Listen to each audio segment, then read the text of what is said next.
धन धन सतगुरु तेरा ही आसरा। सन 1972 के जुलाई महीने की घटना है।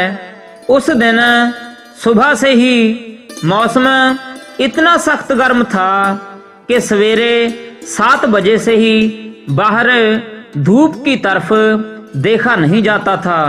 उस दिन इतनी सख्त गर्मी पड़ रही थी कि ना तो पंखे के नीचे आराम मिलता था तथा ना ही बाहर किसी छायेदार वृक्ष के नीचे चैन आता था। सुबह से हवा का नाम निशान भी नहीं था। कुल मालिक सतगुरु जी जीवों को अपने नूरी दर्शनों से संतुष्ट करने के लिए प्रतिदिन सुबह 7:30 या 8 बजे बाहर आया करते थे।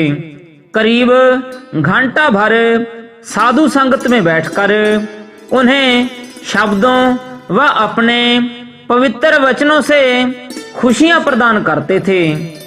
परंतु उस दिन उपरोक्त समय से करीब 1 घंटा पहले ही तेरावास से बाहर आ गए तथा रोजाना की तरह बाग में व सेवादारों के पास से होते हुए उन्हें अपने दर्शनों से निहाल करते हुए रोजाना वाले स्थान पर बड़े नीमों की छाया में आकर बैठ गए।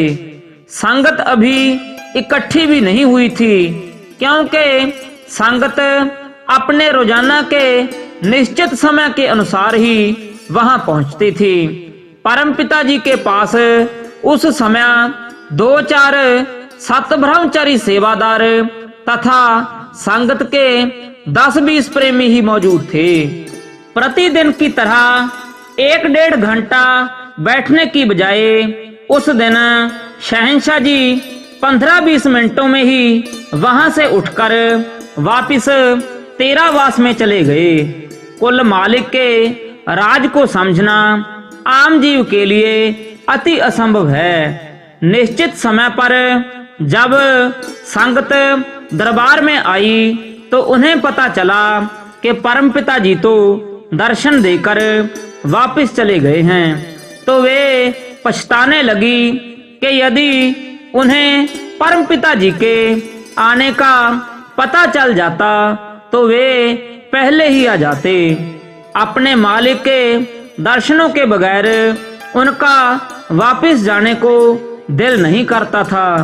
तेरावास में जाने के करीब 1 घंटे बाद मेहरबान दातार परमपिता जी अचानक ही फिर से बाहर आ गए। उस समय पूज्य सतगुरु जी के एक हाथ में लाठी तथा दूसरे हाथ में खुली हुई नीले रंग की छतरी थी। शहंशाह जी 7 ब्रह्मचारी सेवादार मिस्त्री सुरजीत सिंह व एक और 7 ब्रह्मचारी सेवादार को इशारा करते हुए लकड़ी की सीढ़ी के द्वारा बड़े हाल की छत पर चढ़ गए। हाल की छत में हुई मोरियों अर्थात छेदों को स्वयं ही अपनी लाठी रख रख कर कपड़ों से बंद करवाया। कुल मालिक सतगुरु जी के उस अद्भुत खेल को दरबार में मौजूद सभी जीवों ने अपनी आंखों से देखा।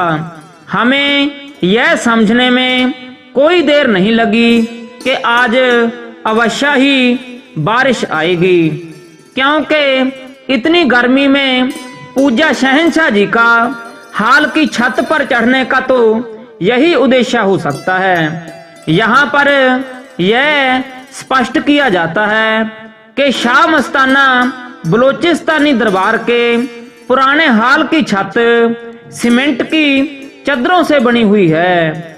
उनमें कई स्थानों पर मोरियां हो गई थी जिनमें से बारिश का पानी नीचे हाल में गिरता था। परमपिता जी जब यह सब कुछ करवा रहे थे तो उस समय बहुत सख्त धूप थी। ना तो कहीं हवा का निशान था और ना ही कहीं दूर दूर तक कोई बादल ही दिखाई देता था। शहंशाह जी ने हाल की छत पर खड़े होकर दूर दूर तक चारों तरफ अपनी पावन दृष्टि डालते व मुस्कुराते हुए फरमाया, हरियाली तो कहीं नजर नहीं आती। रब तो यूं ही हो गया है जैसे पंजाब में नौजवान लड़के नशे की गोलियां खाकर नशे में नछेड़ी हुए फिरते हैं। इसे तो यह भी पता नहीं कि कौन सी रुत कब लगानी है। महीना तो अब सावन का है, इसे रुत बना रखी है जेठ हाड़ की। पिछला सारा वर्ष बीत गया है, इसने वर्षा की एक बूंद भी नहीं दिखाई। जीव जंतु त्रा त्रा कर रहे हैं। हाल से नीचे चलकर आज हम इससे स्पेशल बारिश करवाएंगे। हालांकि परम पिताजी स्वयं ही सर्व समर्थ्या, सर्व शक्तिमान और स्वयं ही कुल मालिक खुद करता है, परंतु फिर भी शहंशाह जी ने अपने आप को छिपाते हुए किसी अन्य रब से बारिश करवाने का वचन फरमाया। मैं यह बात पूरे दावे से कहता हूँ कि उस समय पूरी सख्त गर्मी तथा धूप भी इतनी कड़ाके की थी कि सुबह 9-10 बजे का समय उस वक्त दोपहर के 1:30-2 बजे के समान प्रतीत होता था। कहीं किसी तरफ भी दूर तक सफेद बादल का नामो निशान तक नहीं था। उस दिन बारिश का होना तो दूर की बात थी, उसके बारे सोचना भी आश्चर्यजनक था। पानी की कमी तथा गर्मी से व्याकुल सभी जीव जंतु अत्यंत घबराए हुए लगते थे और अपनी अपनी मूक भाषा में खुदा, रब, परमात्मा, ईश्वर आदि कहकर अपने मालिक से वर्षा की कामना करते हुए प्रार्थना कर रहे थे। कुल मालिक अति दयालु दातार जी ने उनकी पुकार को सुन लिया, अर्थात कुल मालिक को अपने जीव प्राणियों पर तरस आ गया, जिससे मालिक सच्चे पातशाह जी ने वर्षा करवाने के लिए वह सब कुछ पहले ही कर दिया। हाल की छत का सारा काम पूरा करवाकर शहंशाह जी उसी सीढ़ी के रास्ते से नीचे उतरकर अपने तेरावास में चले गए। उसके थोड़ी देर बाद ही तेरावास की पिछली तरफ से एक छोटा सा बादल उठा। यह नहीं कहा जा सकता कि वह किधर से आया था, क्योंकि केवल आधा घंटा पहले तो बहुत दूर दूर तक किसी भी रंग के बादल का निशान आसमान पर मौजूद नहीं था। उस छोटे से बादल यानी बादली से मोटी मोटी बूंदों से वर्षा होने लगी तथा धीरे धीरे पूरा जोर पकड़ गई। जिन प्रेमी जीवों ने मालिक सच्चे पातशाह जी की अपार मेहर का वह दृश्य अपनी आंखों से देखा है, उन्होंने तो कुल मालिक की कृपा से बहुत आनंद प्राप्त किया होगा। यह बात बिल्कुल सही है कि मेहरबान सतगुरु जी ने तेरावास के बरामदे वाली खिड़की खोलकर दरबार के 7 ब्रह्मचारियों को भी बारिश में नहाने का हुक्म फरमाया। उस समय पूज्य शहंशाह जी बहुत ही ज्यादा प्रसन्न थे और स्वयं भी बारिश में स्नान कर रहे थे। शहंशाह जी ने खिड़की में से हुक्म फरमाया, भाई आज तुम सभी बारिश में नहाकर अपनी गर्मी समाप्त कर लो। हम भी बारिश में नहा रहे हैं। आज हमने स्पेशल बरसात करवाई है।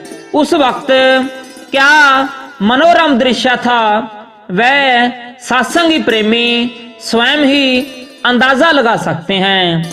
वह तो निरोल कुल मालिक की अपार रहमत थी, जो वर्षा के रूप में शहंशाह जी ने पृथ्वी के जीव प्राणियों के लिए स्पेशल बरसात करवाई, जिससे पृथ्वी का हर जीव प्राणी अपार खुशी में मस्त होकर दो जहानों के मालिक खुद खुदा का हार्दिक धन्यवाद कर रहा था।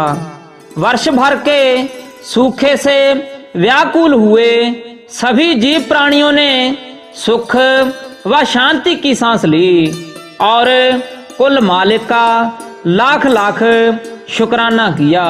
शहंशाह जी की वह स्पेशल बारिश लगभग घंटा भर पूरे जोरों से होती रही।